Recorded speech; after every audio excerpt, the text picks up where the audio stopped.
chers toutes et tous. Nous voici à nouveau réunis par la vidéo pour vivre chez nous un culte confiné, mais les uns avec les autres, car c'est le Seigneur qui nous unit. Et dans ces circonstances, je vous invite à écouter quelques versets du psaume du jour, le psaume 24. Portes, relevez vos linteaux, haussez-vous, portails éternels, pour que le grand roi fasse son entrée. Qui est donc ce grand roi? C'est le Seigneur de l'univers. C'est lui, le grand roi. Accueillons donc dans nos maisons et dans notre cœur le Seigneur vivant, le Seigneur de la vie. Et nous l'accueillons en partageant un temps de louange avec le chant « Dieu Tout-Puissant ». Nous l'accueillons avec un temps de supplication pour nos temps troublés par la lecture du psaume 25. Là où nous sommes, en ces temps troublés, nous comptons sur le Seigneur. Nous l'accueillons par sa parole avec Christian qui nous conduira dans un temps de partage, d'annonce de la parole avec le texte de l'apôtre Paul aux Philippiens au chapitre 4. Nous l'accueillons en priant ensemble les uns pour les autres et pour notre monde. Oui, là où nous sommes, qui que nous soyons, que la bienveillance, la compassion de Dieu, manifestée en Jésus, nous accompagne. Amen.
Dieu Tout-Puissant, quand mon cœur considère tout l'univers créé par ton pouvoir, le ciel d'azur, les éclairs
que son trône éternel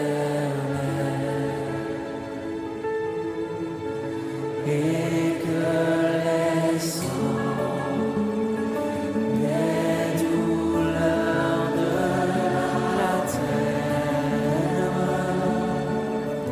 je pourrais voir les splendeurs de son ciel.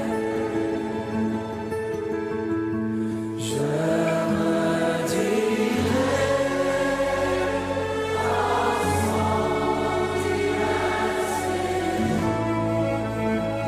rien n'est plus grand. Non, rien que ton amour. Je redirai dans son divin séjour. Rien n'est plus grand que ton amour. Rien n'est plus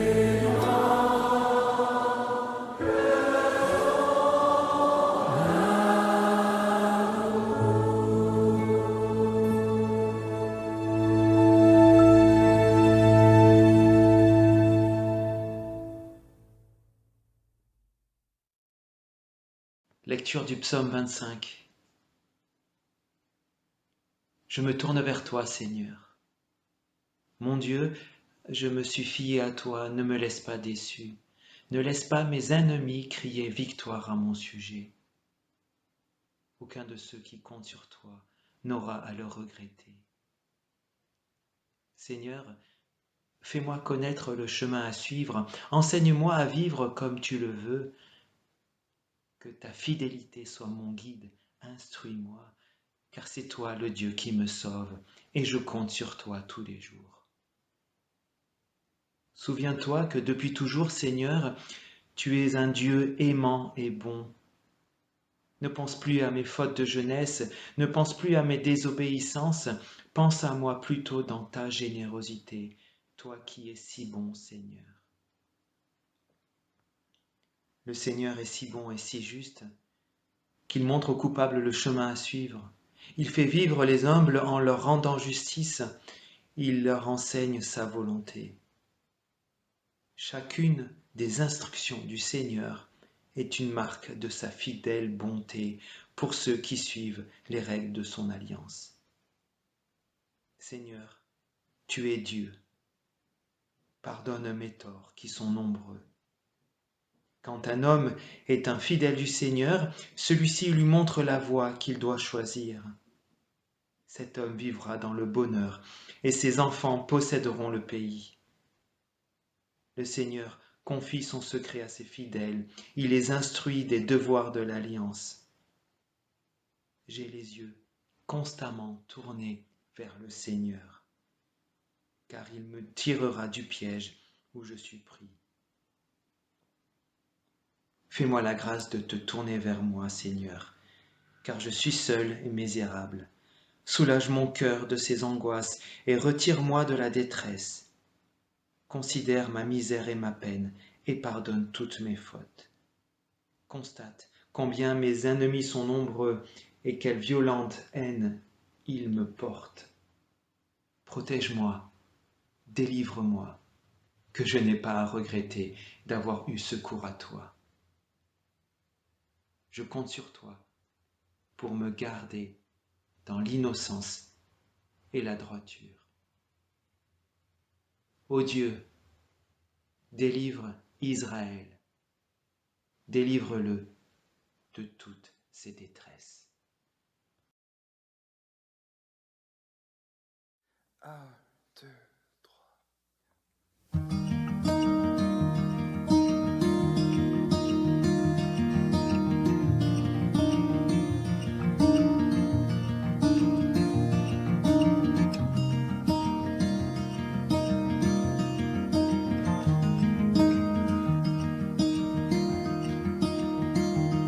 Si la lune me glace et le soleil menace, créateur des étoiles, mon secours est en toi. Si mes larmes ruissellent et que mon pas chancelle, créateur de la terre, mon secours est en toi.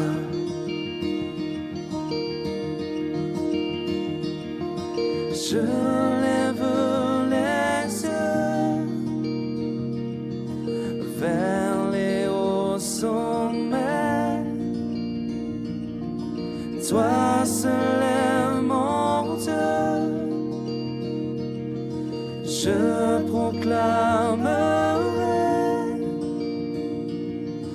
Toi seul est ma force. Toi seul me restaure mon secours est en toi.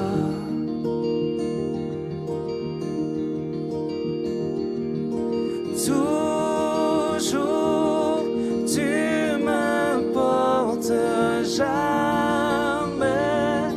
tu ne dors, mon secours est en toi.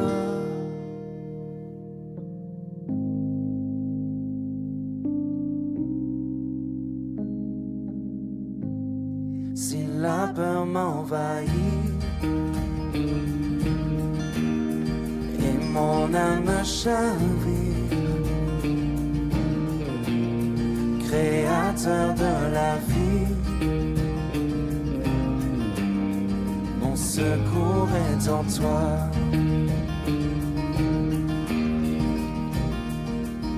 Je lève les yeux vers les hauts sommets.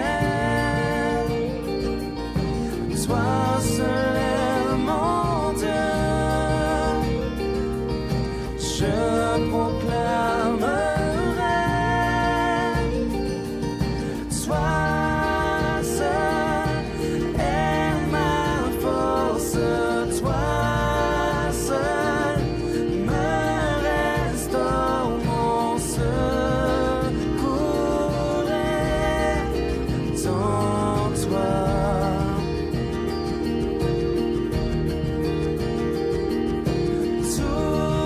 Toujours tu me portes, jamais tu ne dors, mon secours est en toi.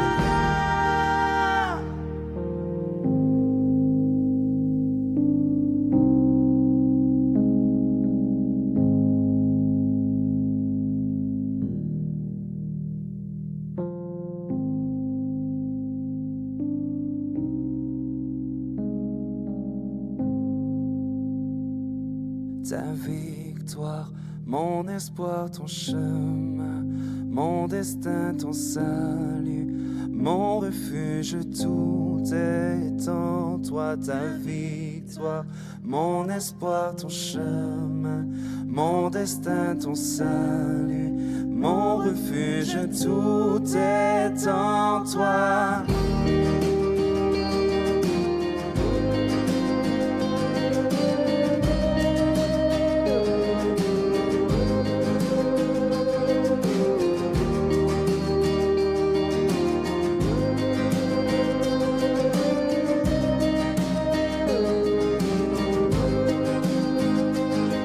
Ta victoire, mon espoir, ton chemin, mon destin, ton salut, mon refuge.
minutes enfant. Et 5 minutes enfant.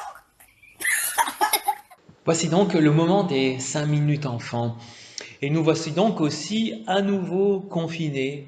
Oh, je sais bien que demain, tu vas aller à l'école ou au collège. Mais quelle étrange période vivons-nous, tu trouves pas? D'ailleurs, comment est-ce que tu vis cette période? Qu'est-ce que tu ressens en toi en ce moment particulièrement? Peut-être, j'imagine, que tu es déçu, tu ne peux pas aller voir tes copains et tes copines quand tu le veux. Peut-être, à nouveau, tu es déçu parce que tu ne peux pas pratiquer après l'école le sport, ton sport favori, eh bien, tu ne peux pas le pratiquer en ce moment. Eh bien, sais-tu qu'en 1720, il y a exactement 300 ans, Marseille a vécu une épidémie, celle de la peste. Alors la peste, c'est une maladie très grave et heureusement aujourd'hui, on sait très très bien la soigner. Mais à l'époque, il n'y avait pas de remède contre la peste. Il n'y avait pas de médicaments. Et les gens, eh bien, se protégeaient, ils s'enfermaient chez eux. Et on peut dire qu'à l'époque, Marseille était confinée, un peu comme aujourd'hui. Alors, comment savons-nous cela? Parce qu'il n'y avait pas de télé, à l'époque, il n'y avait pas de grands reporters qui allaient sur les lieux et constataient les faits. Mais nous avons le témoignage, une espèce de reportage des peintres. Les peintres ont peint des tableaux et ces tableaux nous témoignent de la façon dont les gens vivaient à l'époque de la peste. Alors je vais te montrer un tableau. Bon, c'est pas très clair, mais je pense qu'on peut quand même voir certaines choses. Je te laisse regarder cette gravure et après on discutera ensemble.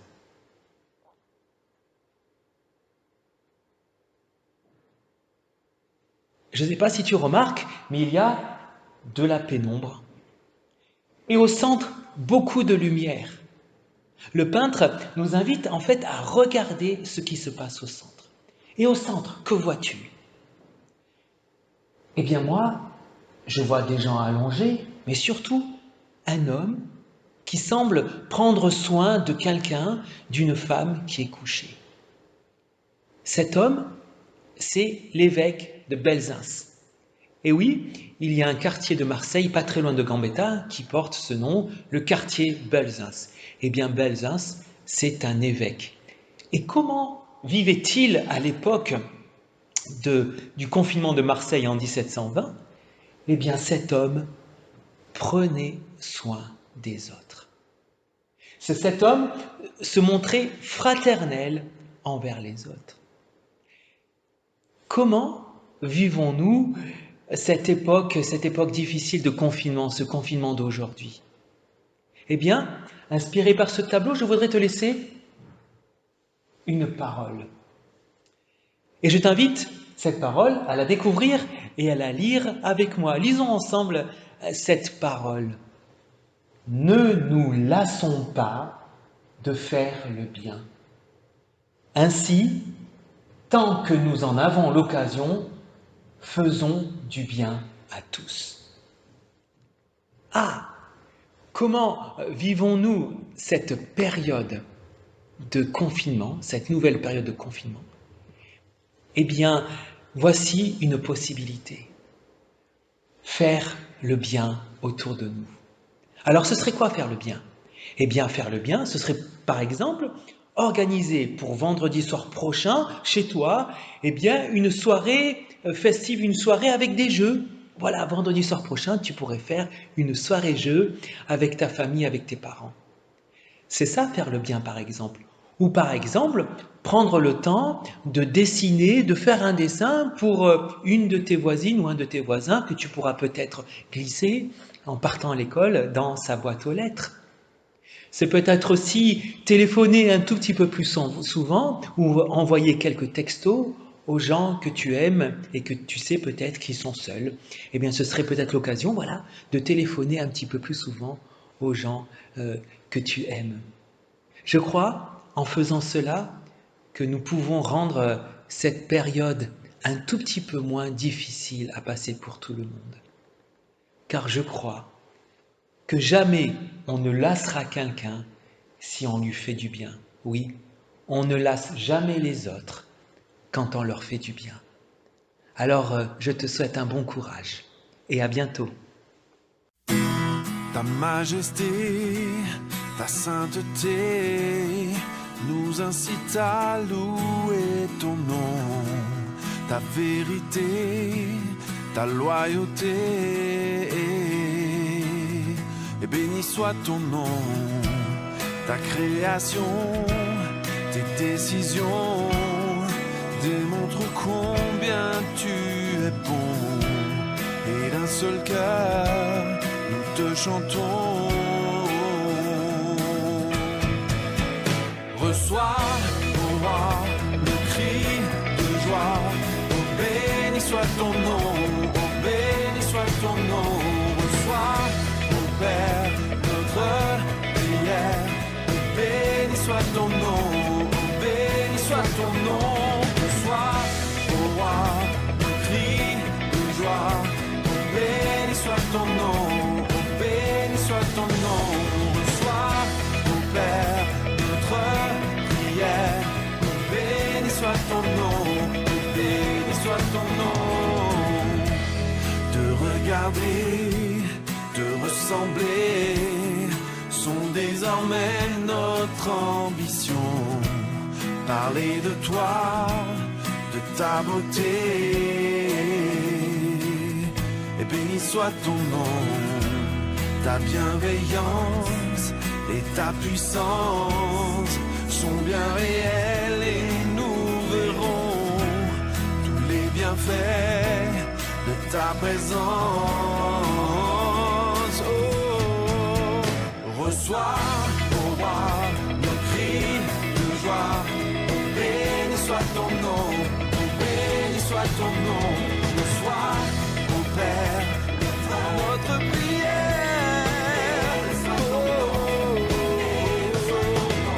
Reçois, ô roi, le cri de joie. Béni soit ton nom, oh, béni soit ton nom. Reçois, ô Père, notre prière. Béni soit ton nom, béni soit ton nom. Notre Père qui est dans les cieux, ton nom est beau et glorieux. Reçois nos cœurs et nos pensées, notre amour pour l'éternité. Notre Père, notre Père, ton nom est glorieux.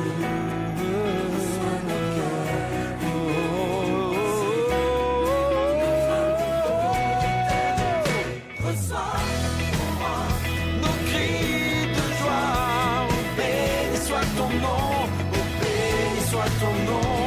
Sois, oh Père, notre prière. Oh, béni soit ton nom, oh, béni soit ton nom. Reçois, oh roi, béni soit ton nom, béni soit ton nom.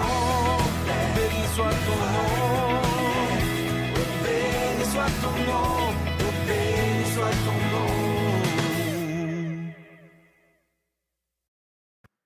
Bonjour à tous, j'espère que vous allez bien, que vous êtes bien installés sur vos fauteuils, sur vos canapés, avec vos coussins, que vous êtes bien installés et confortables, prêts à écouter, à recevoir, à accueillir cette parole que Dieu veut nous donner ce matin, veut nous transmettre ce matin. En tout cas, pour moi, au moment d'enregistrer cette vidéo ce matin, c'est un véritable plaisir et même un honneur de vous commenter cette parole de Dieu.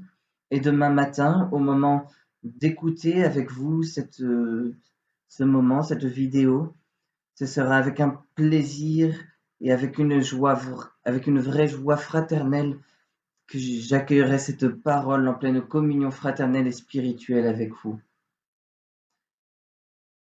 Aujourd'hui, ce matin, j'aimerais vous inviter à la lecture de l'épître de la lettre de Paul aux Philippiens, au chapitre 4, les versets 1 à 9. Mais avant de commencer la lecture de ce texte, j'aimerais juste nous rappeler le contexte historique dans lequel cette lettre a été écrite. Ça fait quelques mois, peut-être une année, quelque chose comme ça, que Paul est emprisonné à Rome. Et alors que les persécutions contre les chrétiens s'intensifient, qu'elles se font de plus en plus pressantes, l'église de Philippe, que Paul avait fondée quelques années plus tôt, lui envoie de l'argent pour subvenir à ses besoins. Paul remercie cette église de Philippe et lui rappelle avec une profonde affection, avec une affection fraternelle, l'importance d'avoir une seule et même pensée dans le Seigneur et de rester ferme en lui, malgré les circonstances difficiles que lui vit emprisonné à Rome, que vivent avec la persécution des chrétiens de plus en plus pressante.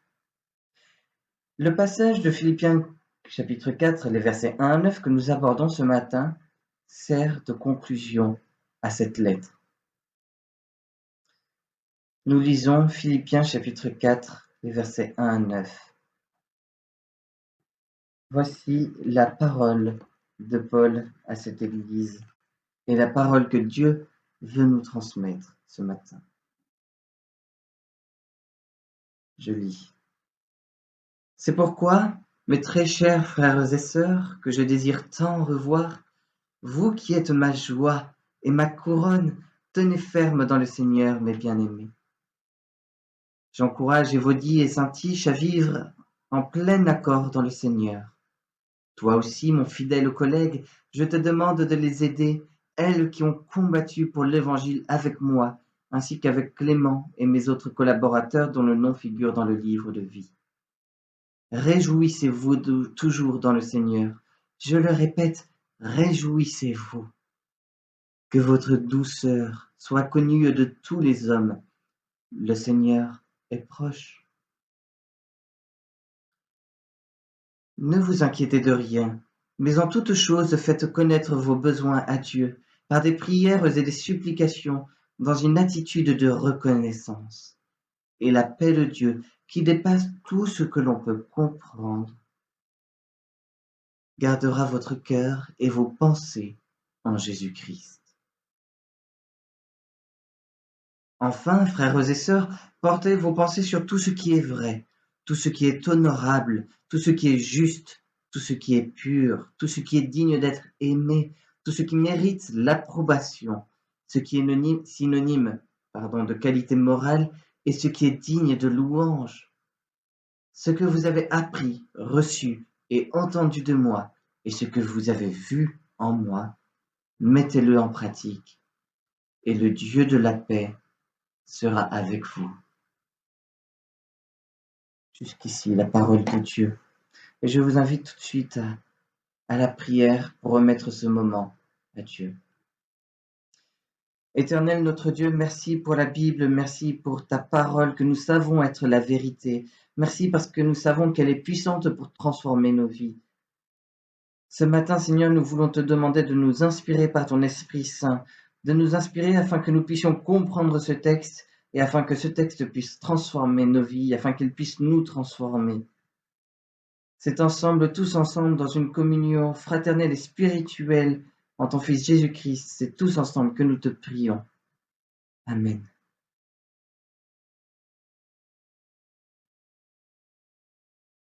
Tenir ferme dans la foi, même enfermé chez soi.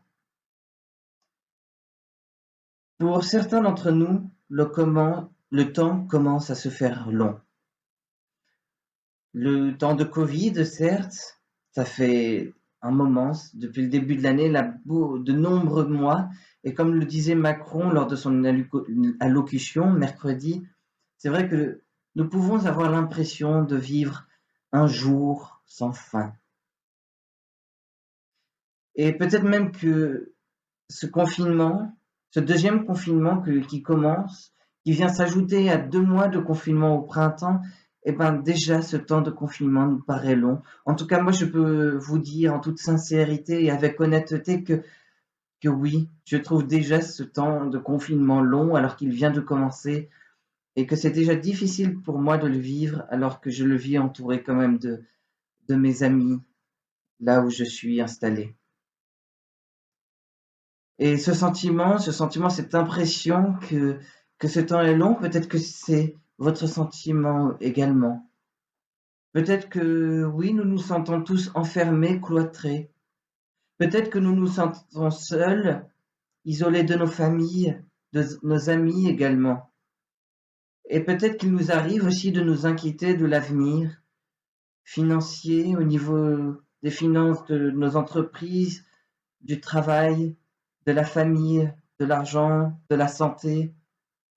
Peut-être qu'il nous arrive également de nous ennuyer un petit peu, de déprimer devant cette situation. Et c'est aussi possible aussi, en tout cas c'est l'impression que j'ai également parfois, que Dieu reste silencieux, inactif dans notre situation, qu'il semble distant, absent. L'apôtre Paul, au moment d'écrire cette lettre aux Philippiens, était lui aussi cloîtré, d'une certaine manière confiné dans sa prison. Certes, les raisons de ce confinement obligatoire n'étaient pas les mêmes que les nôtres aujourd'hui pour lui, mais il a probablement lui aussi dû ressentir les mêmes sentiments, les mêmes choses que nous aussi, les mêmes émotions, les mêmes sentiments que nous vivons aujourd'hui, que nous ressentons aujourd'hui. Lui aussi a pu se sentir enfermé, seul. Lui aussi a pu de temps à autre s'inquiéter de son avenir, s'ennuyer. Lui aussi a pu déprimer. Lui aussi a pu avoir l'impression que Dieu restait silencieux, inactif, comme absent dans sa situation, mais contre toute attente, alors qu'il est lui-même enfermé et que la persécution des chrétiens s'intensifie, le voilà qui encourage l'église de Philippe à tenir ferme dans le Seigneur. Verset 1. C'est la question que Dieu nous pose ce matin, que l'apôtre Paul nous pose ce matin. Comment tenir ferme dans le Seigneur alors que les circonstances ne nous y encouragent pas vraiment? Pour répondre à cette question, Paul donne 3 recommandations. Et ces 3 recommandations sont accompagnées de 3 promesses. Premièrement, Paul recommande à l'église de Philippe d'avoir une même pensée dans le Seigneur. Verset 2. Paul ne veut pas que les chrétiens s'apitoient sur les circonstances difficiles qu'ils sont en train de vivre ou qu'ils ressassent leurs mauvais sentiments, leurs mauvaises émotions qu'ils sont en train de vivre. Au contraire, Paul les encourage à garder leurs pensées focalisées sur Dieu. Mais Paul est conscient de cette difficulté qu'il y a à affronter ce défi lorsqu'on est seul. Ce défi qu'il y a à garder cette pensée focalisée sur Dieu. Parce que c'est un vrai défi quand on est seul, quand on est enfermé. Et c'est pourquoi Paul demande à son fidèle collègue d'Évodie et Syntyche, qui s'étaient probablement disputés, à avoir une même pensée dans le Seigneur, verset 3.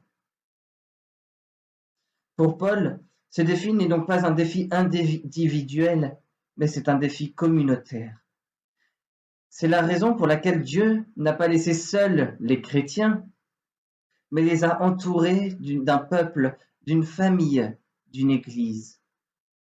C'est donc parce que ce défi n'est pas individuel, mais communautaire, que Paul, même confiné, ne s'apitoie pas sur son propre malheur, mais ne cesse de penser à ses frères et sœurs dans la foi. C'est toute l'Église ensemble qui doit avoir une même pensée dans le Seigneur. Et je dirais même bien plus encore, un même amour, une même âme, une seule pensée dans le Seigneur. Philippiens chapitre 2, verset 2. Cette même et seule pensée, complète Paul, doit toujours, quelles que soient les circonstances, même difficiles, elle doit toujours être associée à un sentiment de joie. Réjouissez-vous toujours dans le Seigneur. Je le répète, réjouissez-vous toujours. Verset 4. Pourquoi donc nous réjouir alors que nous vivons des temps difficiles? Pourquoi nous réjouir? Nous devons nous réjouir alors que nous vivons des temps difficiles, parce que dans cette même pensée dans le Seigneur, que nous avons tous ensemble, comme l'a déjà rappelé Paul aux Philippiens, il nous remémore que Jésus-Christ, qui était Dieu, s'est dépouillé lui-même en devenant un homme, et qu'il s'est humilié en obéissant jusqu'à mourir sur la croix, en obéissant jusqu'à souffrir pour nous ouvrir le chemin de la vie éternelle. Dieu l'a alors ressuscité et lui a donné la souveraineté sur toute la création. Philippiens chapitre 2, versets 5 à 11. Avoir une même et seule pensée, une seule et même pensée dans le Seigneur, c'est donc se remémorer sans cesse le don gratuit de la vie éternelle, de cette relation personnelle et parfaite avec Dieu.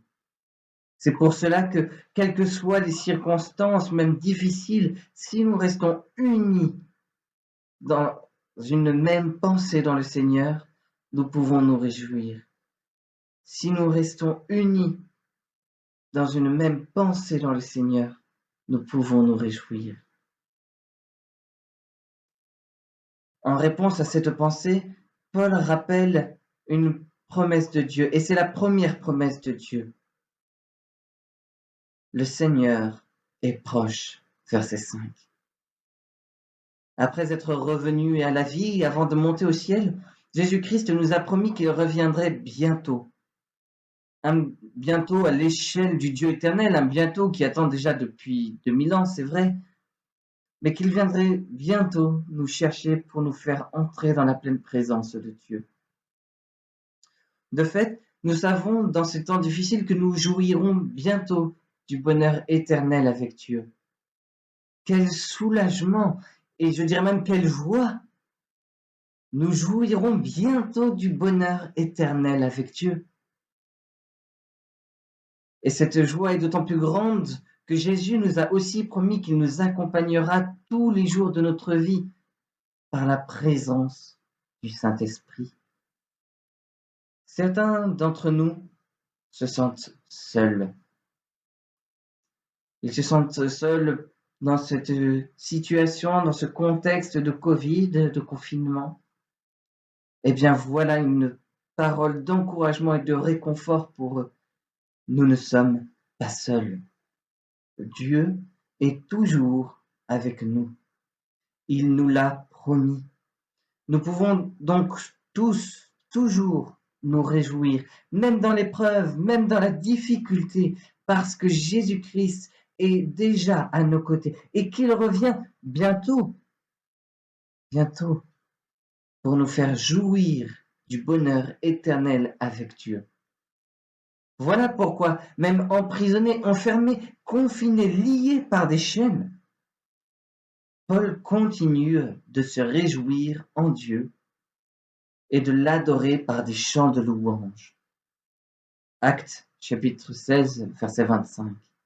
Voilà pourquoi, même enfermés, confinés dans notre prison, certes très relative, nous pouvons, nous aussi, ensemble, continuer de nous réjouir en Dieu et de l'adorer par des chants de louange et des prières de louange, d'adoration. Avoir une même pensée, une pensée réjouissante dans le Seigneur, c'est là le premier enseignement de Paul.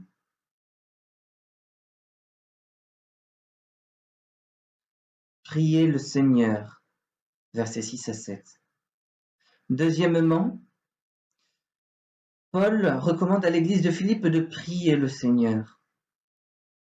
Ne vous inquiétez de rien, mais en toute chose, faites connaître vos besoins à Dieu par des prières et des supplications, mais dans une attitude de reconnaissance. Verset 6. Si Paul encourage les chrétiens de Philippe à ne pas s'inquiéter de leurs besoins, il ne leur dit pas non plus de ne pas les considérer, et je pense qu'il est important de faire là une distinction. Je pense qu'il est bon de considérer ses besoins. Et je crois que c'est ce que Paul aussi veut dire quand il parle de ses besoins. Il est bon de considérer nos besoins, mais tout en ayant une pensée focalisée sur le Seigneur. Ce que Paul recommande à l'église de Philippe, c'est donc de remettre leurs besoins à Dieu dans la prière. Cherchez premièrement le royaume de Dieu et sa justice, et toute chose vous sera donnée par-dessus, avait dit Jésus à ses disciples en Matthieu 3, chapitre 6, versets 33 et 34. Ne vous inquiétez donc pas du lendemain, car le lendemain s'inquiétera de lui-même. Ce que Jésus annonçait dans ce passage, c'est que certes, nous pouvons avoir nos besoins, mais que si nous cherchons premièrement Dieu, notre relation avec Dieu, lui comblera bien au-dessus de nos espérances. Nous ne savons pas vraiment quels étaient les besoins de l'église de Philippe. Il semble en effet que cette communauté se portait plutôt bien. Elle n'était pas confinée comme nous, ni comme Paul, mais elle avait sans doute des besoins particuliers, notamment face à la persécution de plus en plus intense, pressante, ou au manque peut-être de moyens pour vivre. Nous aussi, nous avons des besoins divers aujourd'hui. Certains d'entre nous ont besoin de sortir de chez eux. D'autres ont besoin d'être entourés par une famille, par des amis. D'autres encore ont besoin d'être rassurés vis-à-vis de leur avenir. D'autres, enfin, ont des besoins matériels. Et tous ces besoins sont des besoins légitimes. C'est des besoins qui font partie de l'être humain parce que l'être humain est un être social, est un être qui a besoin de manger, d'être abrité pour vivre. Mais nous savons que tous ces besoins, en tout cas c'est ce que Paul veut nous recommander, tous ces besoins, nous pouvons les remettre à Dieu. Pour ce deuxième enseignement,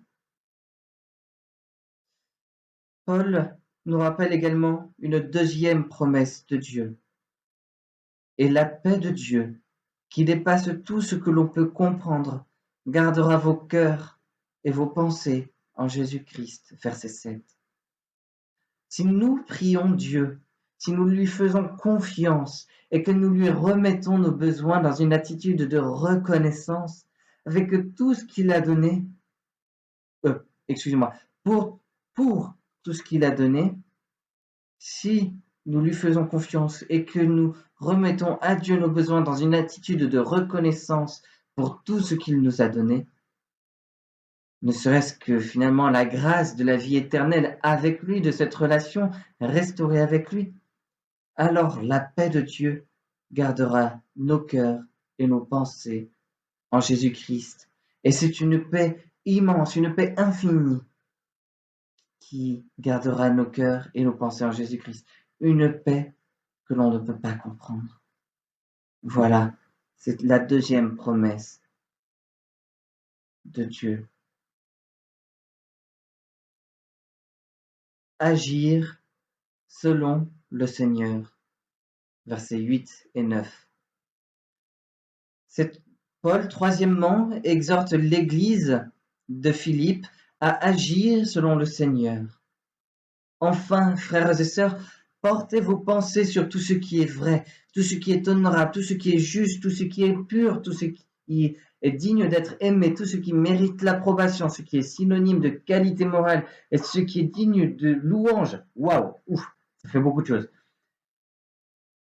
Ce que vous avez appris, reçu et entendu de moi et ce que vous avez vu en moi, mettez-le en pratique.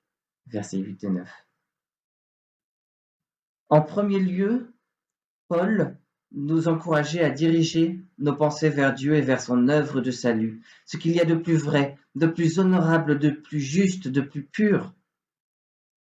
Maintenant, Paul nous exhorte à agir nous-mêmes à l'image de notre Seigneur, à l'image du Dieu qui a tout fait pour nous donner la vie éternelle et qui nous donne sa paix, une paix qu'on ne peut pas comprendre.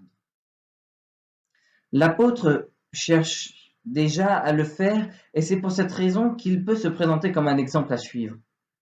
Ainsi, par sa parole et par ses actes, Paul nous exhorte à rechercher tout ce qui est vrai, honorable, juste, pur, aimable, à le rechercher, mais également à le mettre en pratique. Beaucoup d'entre nous font déjà de telles choses. Et je sais que certains d'entre nous prennent régulièrement des nouvelles de ceux qui sont seuls. Peut-être que d'autres aussi font des courses pour ceux qui n'en ont pas les capacités ou les moyens. Et je trouve que c'est vraiment quelque chose de très bien. Et j'encourage vraiment toutes les personnes qui font de telles choses à continuer. Parce que c'est une manière pour nous de répondre aux prières de nos frères et sœurs, aux besoins de nos frères et sœurs. J'aimerais toutefois nous poser à tous cette question, et cette question je la pose également à moi-même premièrement. Y a-t-il quelque chose de vrai, d'honorable, de juste, de pur, d'aimable, d'éthique, quelque chose que je ne fais jamais et que je pourrais faire cette semaine? Y a-t-il quelque chose que je ne fais jamais et qui me permettrait d'agir selon le Seigneur d'une manière différente à mes habitudes? C'est le petit défi que j'aimerais vous lancer ce matin pour cette semaine à venir. Pour ce troisième enseignement de Paul, voici la troisième promesse de Dieu qu'il nous rappelle. Et le Dieu de la vie, et le Dieu de paix, pardon, sera avec vous. Et le Dieu de paix sera avec vous.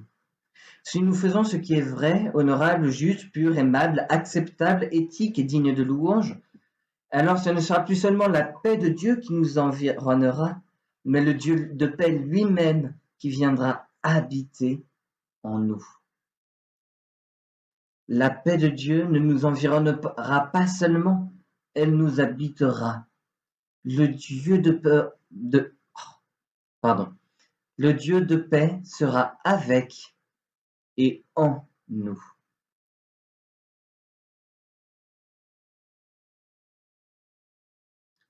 Voilà, c'est la troisième promesse de Dieu. Confinés depuis plus d'un mois dans les circonstances que nous connaissons, nous vivons tous cette situation de manière plus ou moins facile. Pour certains d'entre nous, c'est même difficile et pour diverses raisons. Alors comment tenir ferme dans le Seigneur quand les circonstances ne nous y encouragent pas vraiment? Comment persévérer dans la foi quand nous nous sentons enfermés, seuls, déprimés? Comment persévérer quand nous sommes inquiets, quand Dieu nous semble silencieux, absent? Eh bien, pour répondre à ces questions, Paul pointe 3 enseignements accompagnés de 3 promesses. Premièrement, ayons une même pensée dans le Seigneur. Dans notre espérance commune du retour prochain de notre Seigneur, restons unis dans notre foi, dans la prière et le service les uns pour les autres. Deuxièmement, prions le Seigneur. Sa paix nous environne. Troisièmement, agissons selon le Seigneur. Il est avec et en nous.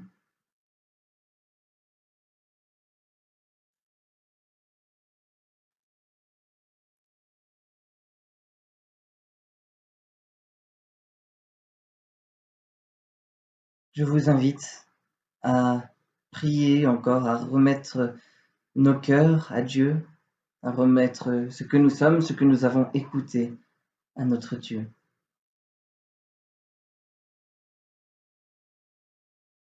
Seigneur notre Dieu, nous te remercions pour ta parole, cette parole que tu nous as donnée ce matin, que tu nous as transmise ce matin. Merci parce que nous savons quelle est la vérité, merci parce que elle nous transforme. Seigneur, maintenant nous voulons te demander de garder nos pensées en toi, une seule et même pensée, tous unis, comme un seul corps, une seule et même pensée unie en toi. Nous voulons te demander, Seigneur, de nous aider à prier dans ces temps difficiles, à te prier et à te faire confiance. Et Seigneur, nous voulons également te demander de nous aider à agir à ton image, à l'image de Jésus-Christ quand il est venu sur cette terre, à nous revêtir d'humilité pour nous mettre au service de tous ceux qui ont besoin de nous autour de toi. Seigneur, nous voulons te remercier. Nous voulons te remercier parce que c'est toi qui nous unis, parce que c'est toi qui nous donnes l'espérance d'un temps meilleur, d'une relation parfaite avec toi. C'est toi qui, aujourd'hui, en attendant, nous environne de ta paix. Et c'est toi qui, aujourd'hui, est avec nous, vit avec nous et en nous. Merci Seigneur pour toutes choses. Amen.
Prière d'intercession.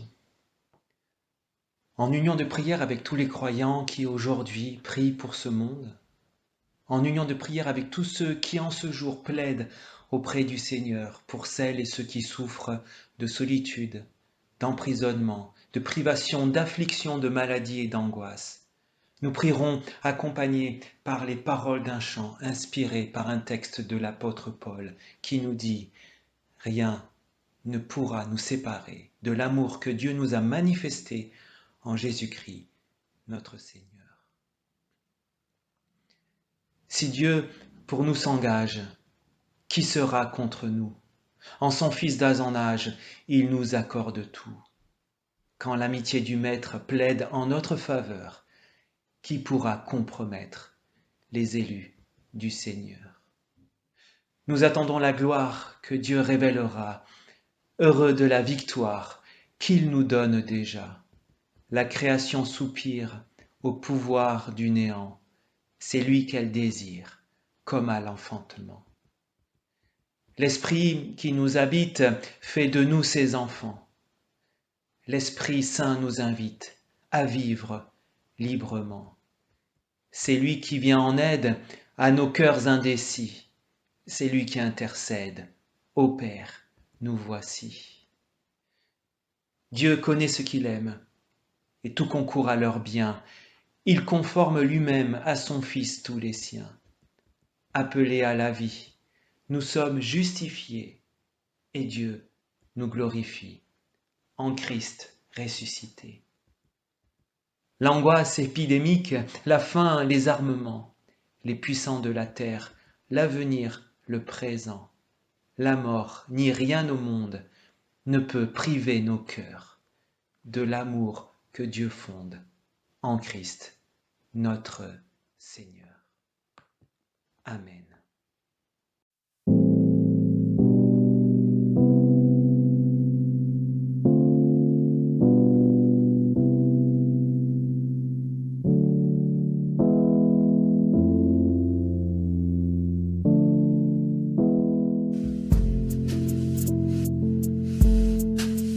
Magnifique est le Seigneur, tout mon cœur pour chanter Dieu. Magnifique est le Seigneur, Alléluia, Alléluia.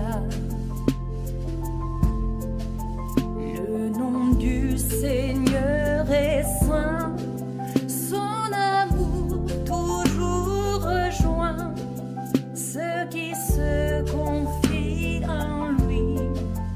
Alléluia, Alléluia.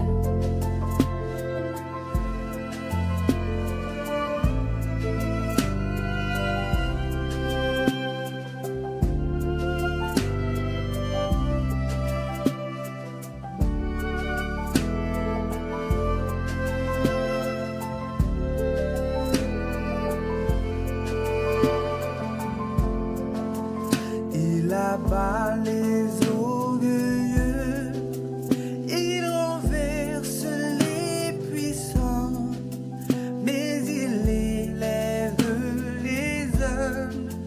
Alléluia.